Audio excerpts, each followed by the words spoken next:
Welcome back to Major Intonio's presentation of The Military Career of Napoleon the Great by Montgomery Gibbs. Chapter 9, War with Spain. At the signing of the Treaty of Tilsit, Napoleon had attained an eminence which, had his career ended at that time, would have left him a name revered by all the world, except perhaps it be by those enemies whom he had defeated on the field of battle. His star of destiny, however, was soon to be dimmed by acts which he ever afterwards regretted, and which, as he himself more than once declared, were the means to the end which finally caused his decline and fall. Napoleon now turned his attention to Spain, where scenes shocking to morality were being enacted under the protection of Charles IV, the old and imbecile Bourbon king, in order, as he then believed, to ensure the success of his continental system. Ferdinand, the crown prince, had formed a party against his father and was attempting to dethrone him, while murderous courtiers filled the halls of the royal palace of Madrid and dictated laws to the crumbling monarchy. The vast extent to which the prohibited articles and colonial manufactures of England found their way into the Spanish peninsula, and especially into Portugal, and thence through the hands of whole legions of audacious smugglers into France itself, had fixed the attention of Napoleon, who was exasperated at the violation of his Berlin decrees against the continental traffic with England. In truth, a proclamation issued at Madrid shortly before the Battle of Jena, and suddenly recalled on the intelligence of that great victory, had prepared the emperor to regard with keen suspicion the conduct of the Spanish court, and to trace every violation of his system to its deliberate and hostile connivance. Napoleon knew that the Spanish cabinet, like that of Austria, was ready to declare itself the ally of Russia, Prussia, and England when the Battle of Jena came to deceive the hopes of the coalition. The last hour of the ancient regime was at hand beyond the Pyrenees. Napoleon felt himself called upon to give the signal to sound the fearful knell of its interment. A treaty was ratified at Fontainebleau on the 29th of October 1807 between France and Spain, providing for the immediate invasion of Portugal by a force of 28,000 French soldiers, under the orders of Junot and of 27,000 Spaniards, while a reserve of 40,000 French troops were to be assembled at Bayonne, ready to take the field by the end of November, in case England should lend an army for the defense of Portugal, or the people of that country meet Junot by a national insurrection. Junot forthwith commenced his march through Spain, where the French soldiery were everywhere received with coldness and suspicion, but nowhere by any hostile movement of the people. He arrived in Portugal on a peremptory order from Napoleon late in November. The contingent of Spaniards arrived there also and placed themselves under Junot's command. On November 29th, and but a few hours before Junot made his appearance at the gates of Lisbon, the Prince Regent fled precipitately and sailed for the Brazils. The disgust of the Portuguese at this cowardly act was eminently useful to the invaders, and with the exception of one trivial insurrection, when the conqueror took down the Portuguese arms and set up those of Napoleon in their place, several months passed in apparent tranquility. The House of the Braganza, Bourbons, had ceased to reign, as announced in the Moniteur at Paris. Napoleon thus saw Portugal in his grasp, but he had all along considered it as a place of minor importance, and availing himself of the Treaty of Fontainebleau. Although there had been no insurrection of the Portuguese, he ordered his army of 40,000 men, named in the treaty, to proceed slowly but steadily into the heart of Spain and without opposition. The royal family quietly acquiesced in this movement for some months, being apparently much more interested in its own petty conspiracies and domestic broils. A sudden panic at length seized the king and his minister, who prepared for flight.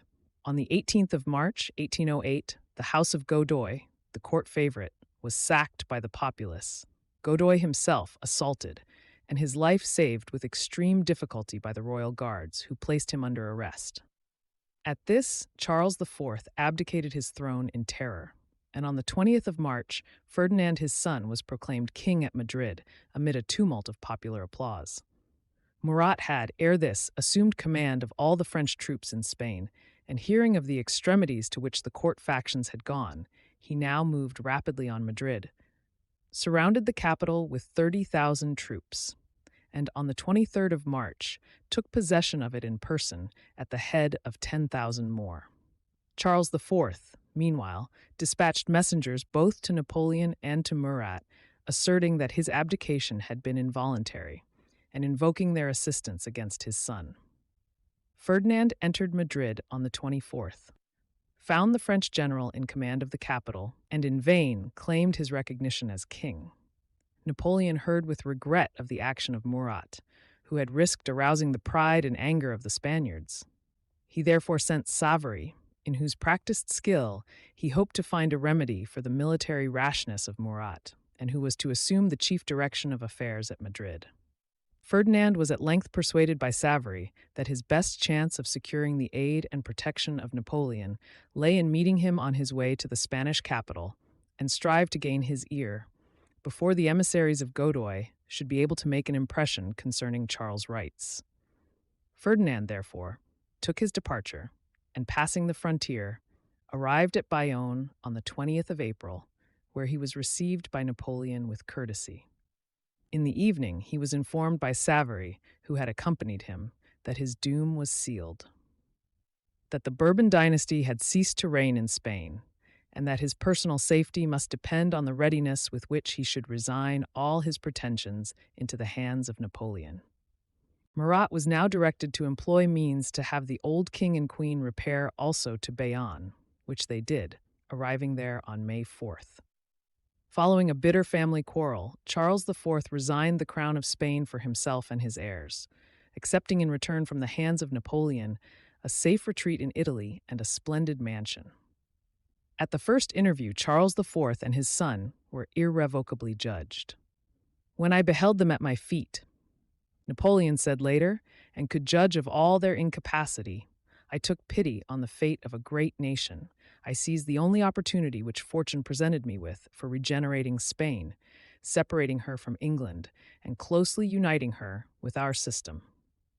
A few days afterward, Ferdinand VII followed the example of his father and executed a similar act of resignation. A suspicion that France meditated the destruction of the national independence in Spain now began to spread, and on the 2nd of May, when Don Antonio, president of the Council of Regency at Madrid and uncle of Ferdinand, began preparations for departing from the capital, the inhabitants became much enraged.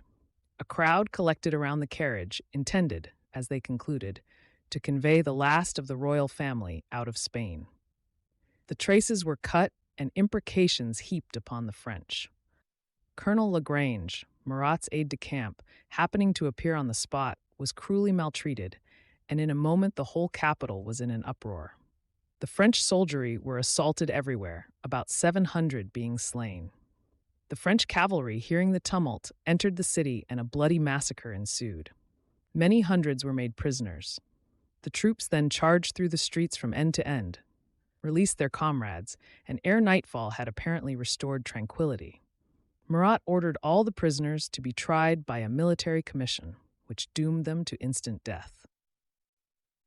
The reports of the insurrection spread rapidly throughout the peninsula, and in almost every town in Spain, depredations were committed against the French citizens, many of the acts being fomented by agents of England, whose navies hung along the coast, inflaming the passions of the multitude.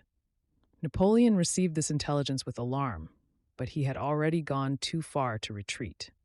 He proceeded, therefore, to act precisely as if no insurrection had occurred. Tranquility being re-established in Madrid, the Council of Castile was convoked, and Napoleon's brother Joseph was chosen by an imperial decree as their ruler. 95 notables met him in Bayonne and swore fealty to him and a new constitution. Joseph, on entering Spain, was met by many demonstrations of disapproval and hatred, but the main road being occupied with Napoleon's troops, he reached Madrid in safety. England now became anxious to afford the Spaniards every assistance possible. On the 4th of July, the king addressed the English Parliament on the subject, declaring that Spain could no longer be considered the enemy of Great Britain, but was recognized by him as a natural friend and ally. Supplies of arms and money were liberally transmitted thither, and Portugal, catching the flame and bursting into general insurrection, A treaty of alliance, offensive and defensive, was soon concluded between England and the two kingdoms of the peninsula. It was impossible for Napoleon to concentrate the whole of his gigantic strength of 500,000 men on the soil of Spain, as his relations with those powers on the continent, whom he had not entirely subdued, were of the most unstable character. His troops, moreover, being drawn from a multitude of different countries and tongues, could not be united in heart or discipline like the soldiers of a purely national army. On the other hand, the military genius at his command had never been surpassed in any age or country. His officers were accustomed to victory, and his own reputation exerted a magical influence over both friends and foes. At the moment when the insurrection occurred, 20,000 Spanish troops were in Portugal under the orders of Junot. 15,000 more, under the Marquis de Roma, were serving Napoleon in Holstein. There remained 40,000 Spanish regulars, 11,000 Swiss, and 30,000 militia to combat 80,000 French soldiers then in possession of half of the chief fortresses of the country. After various petty skirmishes, in which the French were uniformly successful, Bessières came upon the united armies of Castile, Leon, and Galicia, commanded by Generals Cuesta and Black, on the 14th of July at Rio Seco, and defeated them in a desperate action in which not less than 20,000 Spaniards were killed. This calamitous battle opened the gates of Madrid to the new king, who arrived at the capital on the 20th of the month, only to quit it again in less than a fortnight to take up his headquarters at Vitoria to preserve his safety. The English government, meanwhile, had begun its preparations for interfering effectually in the affairs of the peninsula. Thousands of English troops were landed, Dupont, Lefebvre, and Junot meeting with reverses that resulted finally in the evacuation of the whole French army from Portugal. The Battle of Eylau was one of the first and most fatal reverses of the French. Here, after a desperate engagement on the 23rd of July, upwards of 18,000 men under General Dupont surrendered to the Spaniards, defiled before the Spanish army with the honors of war, and deposited their arms in the manner agreed on by both parties. General Dupont and all the officers concerned in the capitulation, who were permitted to return to France, were arrested and held in prison. Napoleon deeply appreciated the importance of the reverse which his armies had sustained, but he still more bitterly felt the disgrace. It is said that to the latest period of his life he manifested uncontrollable emotion at the mention of this disaster.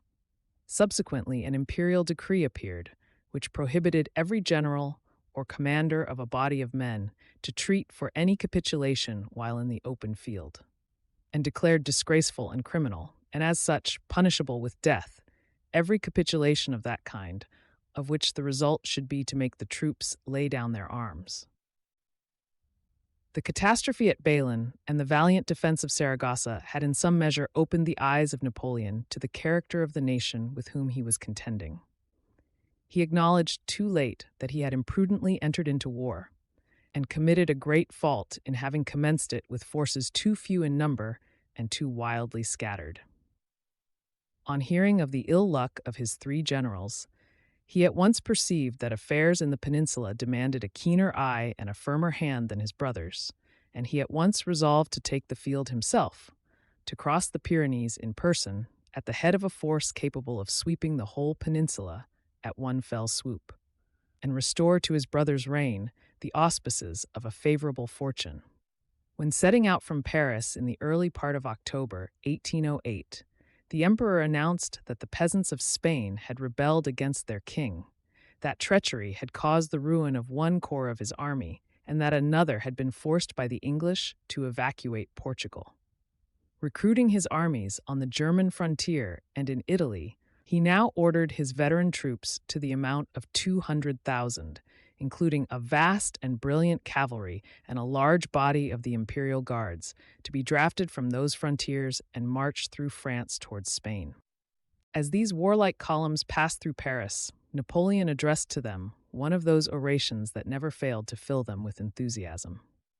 "Comrades," said he at a grand review which was held at the Tuileries on the 11th of September, "after triumphing on the banks of the Danube and the Vistula, with rapid steps you have passed through Germany.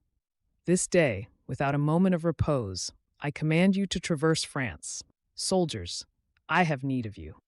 The hideous presence of the English leopard contaminates the peninsula of Spain and Portugal. In terror he must fly before you. Let us bear our triumphant eagles to the Pillars of Hercules.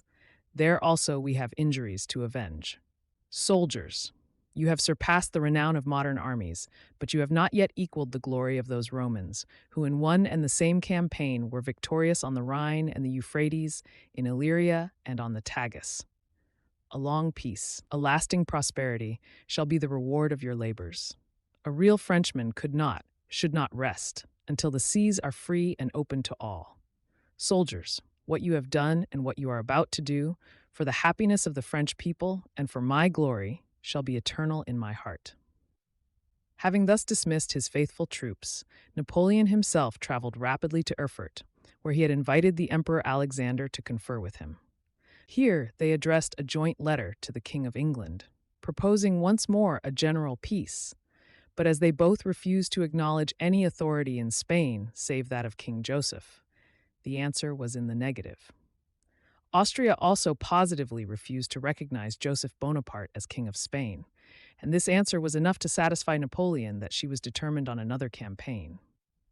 On the 14th of October, the conference at Erfurt terminated, Napoleon sincerely believing himself the friend of Alexander, and little thinking he would one day say of him, "He is a faithless Greek."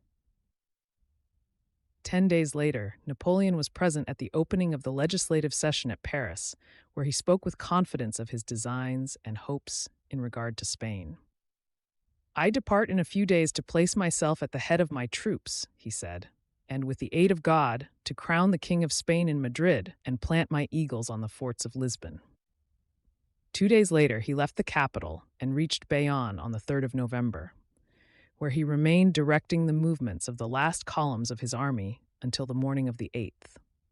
He arrived at Vittoria, the headquarters of his brother Joseph, on the same evening. At the gates of the town, he was met by the civil and military authorities, where sumptuous preparations had been provided, but instead of accepting their hospitality, entered the first inn he observed, and calling for maps and a detailed report of the position of all the armies, French and Spanish, proceeded instantly to draw up his plan for the prosecution of the war. Within 2 hours, he had completed his task. Soult, who had accompanied him from Paris, set off on the instant, and within a few hours, the whole machinery of the army, comprising 200,000 men, was in motion.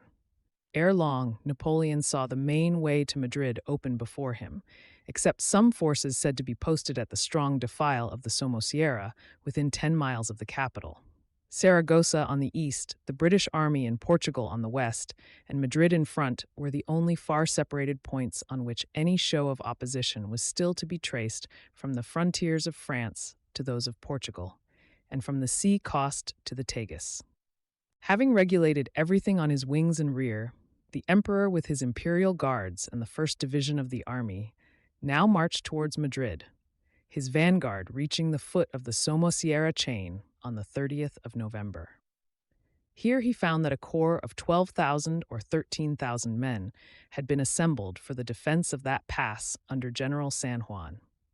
An able and valiant officer who had established an advance guard of 3,000 men at the very foot of the slope which the French would have to ascend, and then distributed over 9,000 men at the pass of Somosierra, at the bottom of the gorge. There, the advancing army would be obliged to go through. One part of San Juan's force, posted on the right and left of the road, which formed numerous windings, was to stop the advance of the French by a double fire of musketry. The others barred the causeway itself, near the most difficult part of the pass, with the battery. The defile was narrow and excessively steep, and the road completely swept by 16 pieces of cannon. At daybreak on the 1st of December, the French began their attempts to turn the flank of San Juan, who imagined himself invincible in his position. 3 battalions scattered themselves over the opposite sides of the defile, and a warm skirmishing fire had begun. At this moment, Napoleon came up, at the head of the cavalry of his guard, rode into the mouth of the pass, surveyed the scene for an instant, and perceiving that his infantry was making no progress, at once conceived the daring idea of causing his brave Polish lancers to charge up the causeway in face of the battery. The emperor had stopped near the foot of the mountain and attentively examined the enemy's position, the fire from which seemed to redouble, many balls falling near him or passing over his head. Colonel Perret was first dispatched at the head of the Poles, and having reconnoitered the position, countermanded the advance and sent an officer to notify Napoleon that the undertaking was impossible. Upon this information, the emperor, much irritated and striking the pommel of his saddle, exclaimed, "Impossible! Why, there is nothing impossible to my Poles." General Wadia, who was present, endeavored to calm him, but he still continued to exclaim, "Impossible! I know of no such word. What, my guard checked by the Spaniards? By armed peasants?" At this moment the balls began to whistle about him, and several officers came forward and persuaded him to withdraw. Among these, Napoleon observed Major Philip Segur. To him he said, "Go, Segur, take the Poles, and make them take the Spaniards, or let the Spaniards take them." Colonel Perret, having informed Kosciuszko, commander of the Polish troops, of what the emperor had said, that officer replied, "Come then alone with me, and see if the devil himself, made of fire as he is, would undertake this business." Advancing, they saw 13,000 Spaniards placed as if in an amphitheater in such a way that no one battalion was masked by another, and they could only join in columns. From that point, the Poles had to sustain 40,000 discharges of musketry and as many of cannon every minute. However, the order was positive. "Commandant," said Segur, "let us go. It is the emperor's wish. The honors will be ours. Poles advance. Vive l'empereur." Napoleon wished to teach his soldiers that with the Spaniards they must not consider danger, but drive them wherever found. The smoke of the skirmishers on the side hills mingled with the thick fog and vapors of the morning, and under this veil the brave cavalry of the Guard led the way fearlessly and rushed up the ascent. A brilliant cavalry officer, General Montbrun, at this time somewhat out of favor with the emperor, advanced at the head of the Polish Light Horse, a young troop of elite which Napoleon had formed at Warsaw, that he might have all nations and costumes in his guard. General Montbrun, with those gallant young soldiers, dashed at a gallop upon the cannon of the Spaniards, and in defiance of a horrible fire of musketry. The first squadron received a discharge which threw it into disorder, sweeping down 30 or 40 men in the ranks. But those that followed, passing beyond the wounded, reached the pieces, cut down the gunners, and took all the cannon. As the rushing steeds passed the Spanish infantry, the latter fired and then threw down their guns, abandoned their entrenchments, and fled. The brave San Juan, covered with blood, having received several wounds, strove in vain to stop his soldiers, who fled to the right and to the left in the mountains, leaving colors, artillery, 200 wagons with stores, and almost all the officers in the hands of the victors. By the time the emperor reached the top, not only was the French flag found floating over Buitrago, but Montbrun's cavalry was pursuing the routed Spanish a league beyond the town. Napoleon was delighted to have proved to his generals what the Spanish insurgents were, what his soldiers were, and in what estimation both were to be held, and to have overcome an obstacle which some had seemed to think extremely formidable. The Poles had about 50 men killed or wounded. That evening, Napoleon complimented and rewarded the survivors, and included in the distribution of his favors Monsieur Philippe de Segur, who had received several shot wounds in this charge. He also destined him to carry to the legislative body at Paris the colors taken at Somosierra, and appointed Montbrun general of division. On the morning of the second, 3 divisions of French cavalry made their appearance on the high ground to the northwest of the capital. The inhabitants of Madrid for 8 days had been preparing to resist an invasion. 6,000 regular troops were within the town, and crowds of citizens and of the peasantry of the adjacent country were in arms with them. The pavement had been taken up, the streets barricaded, the houses on the outskirts loopholed and occupied by a strong garrison. Many persons, suspected of adhering to the side of the French, were put to death, and amid the ringing of the bells of churches and convents, a general uprising for all means of defense was in operation when the French cavalry appeared. The day was the anniversary of Napoleon's coronation and of the Battle of Austerlitz, and for the emperor as well as his soldiers, a superstition was attached to that memorable date.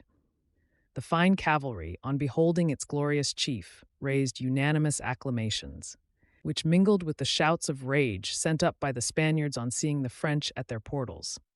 At noon, the town was summoned to open its gates. The young officer carrying the message barely escaped with his life, the mob being determined to massacre him. Only the interference of the Spanish regulars saved his life by snatching him out of the hands of the assassins. The junta directed a Spanish general to convey a negative answer to the summons of the French. When sent back, he was assured that firing would commence immediately, although told that in resisting, they would only expose a population of women and children and old men to the slaughter, and was informed that the city could not hold out long against the French army.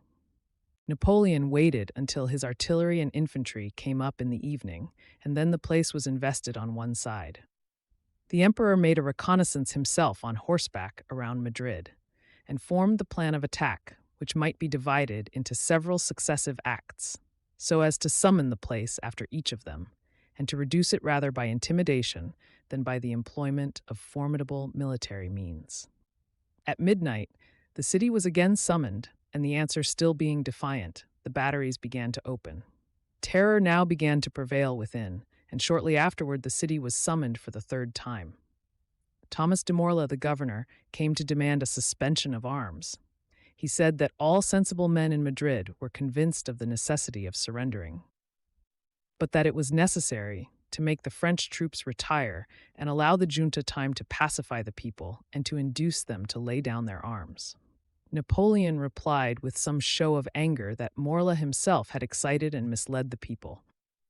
"Assemble the clergy, the heads of the convents, the alcaldes, the principal proprietors," he said, "and if between this and 6 in the morning the city has not surrendered, it shall have ceased to exist. I neither will nor ought to withdraw my troops. Return to Madrid. I give you till 6 tomorrow morning. Go back then. You have nothing to say to me about the people, but to tell me that they have submitted. If not, you and your troops shall be put to the sword." Morla returned to the town and urged the necessity of instantly capitulating, to which all the authorities but Castellas, the commander of the regular troops, agreed. The peasantry and citizens continued firing on the French outposts during the night, and then Castellas, seeing that further resistance was useless, withdrew his troops and 16 cannon in safety.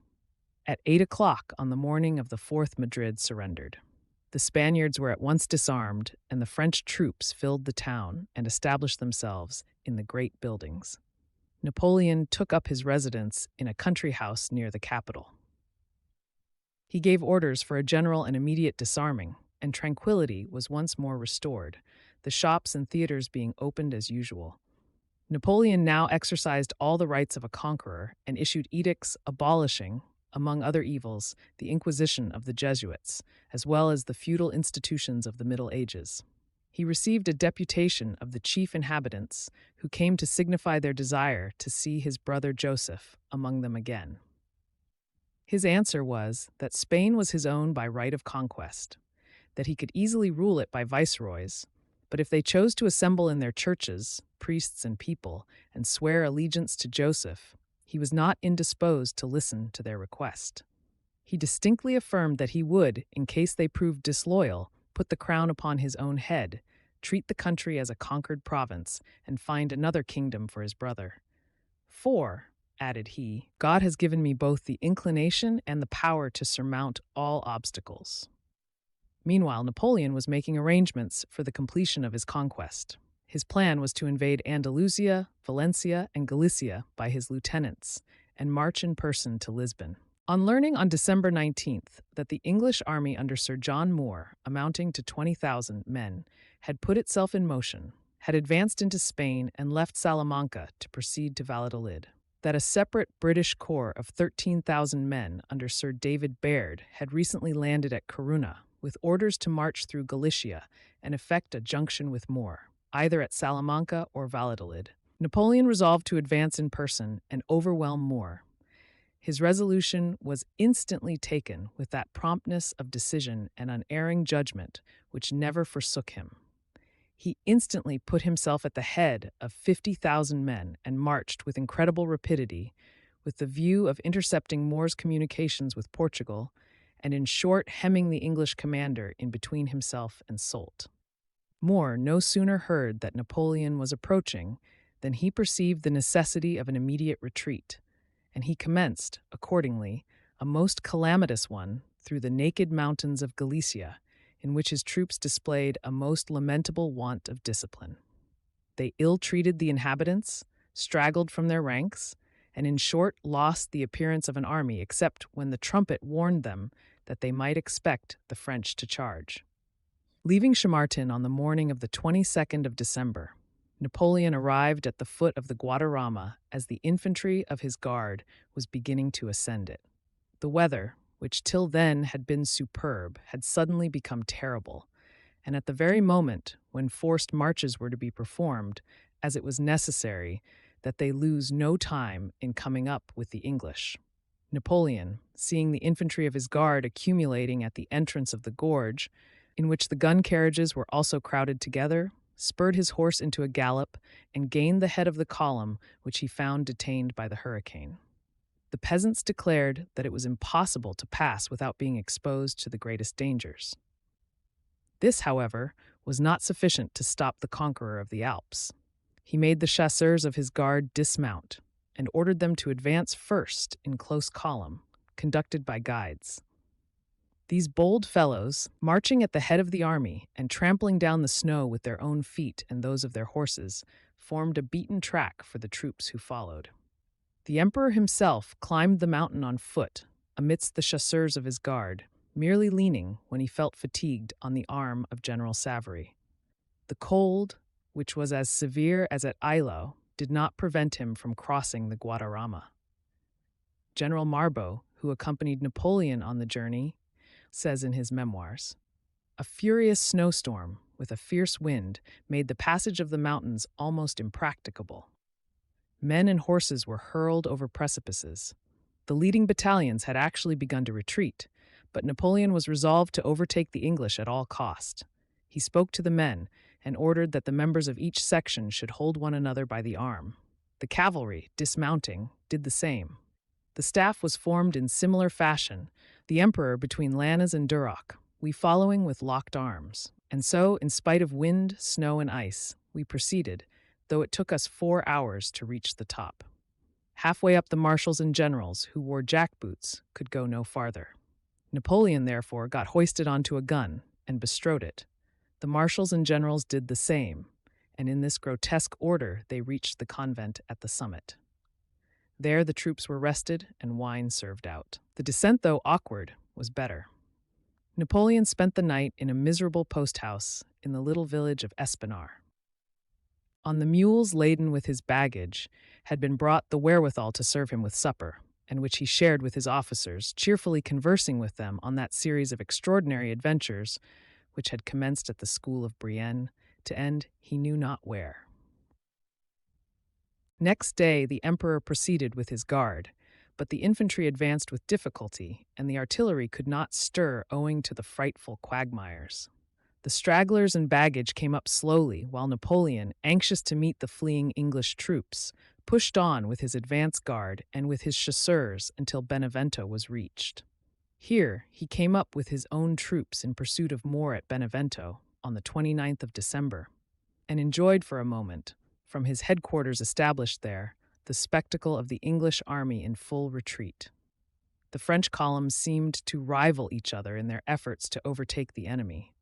In their precipitation, the English abandoned their sick, hamstrung their horses, when unable to keep up with them, and destroyed the greater part of their ammunition and baggage. Marshal Soult, who had taken another road, was much nearer the enemy. His orders to follow the English intermission were difficult of accomplishing, as the mud was deep and the soldiers sank up to their knees. Napoleon now decided that Moore was no longer worthy of his own attention and entrusted the consummation of his ruin to Soult, who was ordered to pursue the English to the last extremity and with his sword at their loins. He therefore set out at once, his troops marching past the emperor. Soult hung close on the rear of the English. He came up with them in the mountains of Leon and continued to pursue them until they reached the port of Corunna. Here, Moore perceived that it would be impossible to embark without a convention or battle, and he chose the latter. The attack was made by the French on the 16th of January in heavy columns and with their usual vivacity. But it was sustained and repelled by the English, and they were permitted to embark without further molestation. Sir John Moore fell in the action mortally wounded by a cannon shot. His body was wrapped in a military cloak instead of the usual vestments of the tomb, and deposited in a grave hastily dug on the ramparts of the citadel of Corunna, while the guns of the enemy paid him funeral honors.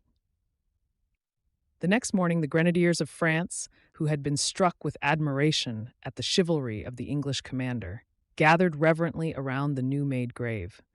And while the English fleet was yet visible on the bosom of the Mediterranean, they erected a monument over his body and placed thereon an appropriate inscription.